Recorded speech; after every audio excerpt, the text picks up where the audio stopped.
Assalamualaikum warahmatullahi wabarakatuh. Kembali lagi di channel RW Diastomo dengan saya Rifki. Halo teman-teman, apa kabarnya? Semoga selalu baik-baik aja dan sehat selalu. Pada kesempatan kali ini saya ingin menjelaskan kepada teman-teman mengenai perbedaan kabel shifter dan kabel rem untuk sepeda ya teman-teman.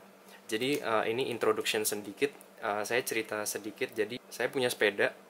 Nah, sepedanya itu dulu diserahin sama orang bengkel, padahal bengkelnya itu bengkel ternama ya di daerah Bilangan Bintaro. Jadi, waktu itu saya minta, pokoknya sepedanya ini digantiin kabel rem dan kabel shifternya supaya bagus pakai merek Jaguar ya. Saya sebut merek aja nggak apa-apa ya. Kebetulan saya udah minta di kabel shifter semuanya dan kabel rem depan belakang. Ternyata setelah saya cek selama hampir setahun lebih nih, saya baru bongkar sepedanya itu. Ternyata pas saya cek kabel shifternya itu dia menggunakan kabel rem ya teman-teman. Pas saya bongkar, jadi kabel shifternya itu pakai housingnya kabel rem. Karena ada kesalahan itu, makanya saya ingin berbagi. Mudah-mudahan hal ini bisa bermanfaat buat teman-teman sekalian. Jadi apa sih itu perbedaannya kabel rem sama kabel shifter?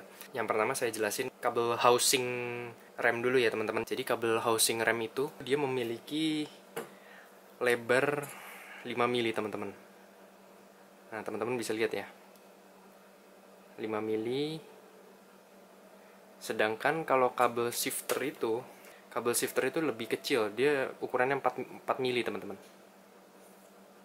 Nah bisa dilihat ya, ukurannya 4 mili.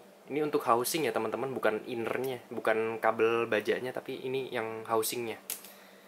Nah jadi hal ini perlu diketahui agar performa dari rem atau shifting kita akan bagus dan optimal ya teman-teman. Jadi walaupun kita servis di bengkel dan serahkan ke bengkel sepeda, namun tetap kita harus supervisi lagi, kita cek lagi apakah kabel yang dipakai itu proper apa tidak, sesuai apa yang digunakan gitu untuk shifter atau maupun rem. Dan itu perbedaan yang nomor satu, jadi perbedaan ukuran ya teman-teman. Nah yang kedua itu yang bikin berbeda itu dia dalemannya teman-teman. Jadi kalau kabel housing rem itu dia bentuknya ada spiralnya gitu. Nih seperti di foto ini ya. Ini kebetulan nggak saya buka, saya ngambil dari Google aja. Jadi bentuknya seperti ini teman-teman. Kalau di dalamnya housing dari kabel rem. Jadi dari luar aja bisa ketara kok, dia kayak ada garis-garisnya gitu ya. Kalau teman-teman bisa perhatiin. Nah, jadi dia namanya coil strand, teman-teman. Jadi bentuknya besi, tapi dia melilit gitu di dalam.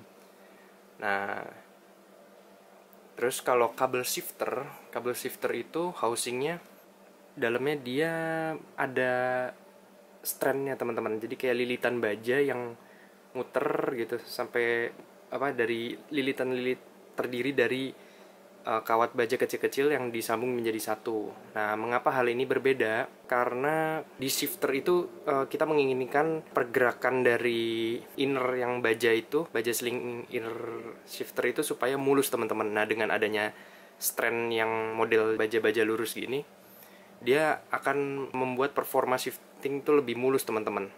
Nah, pertanyaannya apakah inner shifter itu bisa dimasangkan di outernya atau housing dari kabel rem? Jawabannya bisa teman-teman, tapi tidak optimal teman-teman. Karena kabel rem itu lebih membutuhkan performa yang lebih keras, daya torsi ya, kekuatan yang berlebih. Nah kalau misalkan shifter itu dia lebih semakin kecil dan dia membutuhkan housing yang lebih kecil teman-teman. Nah kalau kita pakai innernya, yang saya sebut inner tuh ini ya teman-teman. Nah kalau kita pakai inner shifter di pakai housingnya rem bisa-bisa aja, namun ada gap, ada kayak ruang kosong, celah di antara itu teman-teman. Jadi bergesekan dan tidak mulus teman-teman. Dan makanya semua itu udah diciptakan oleh pabrikan pembuat housing rem ini sesuai peruntukannya teman-teman. Jadi kabel shifter itu lebih kecil, ukuran 4 mili, dan ini 5 mili teman-teman untuk kabel rem. Nah mungkin teman-teman itu yang bisa saya bagikan, dan mohon maaf bila ada kekurangan atau ada teman-teman punya insight lain bisa sharing di kolom komen ya teman-teman. Saya terbuka untuk diskusi dan mudah-mudahan video ini bisa bermanfaat. Dan sampai ketemu di video selanjutnya. Terima kasih.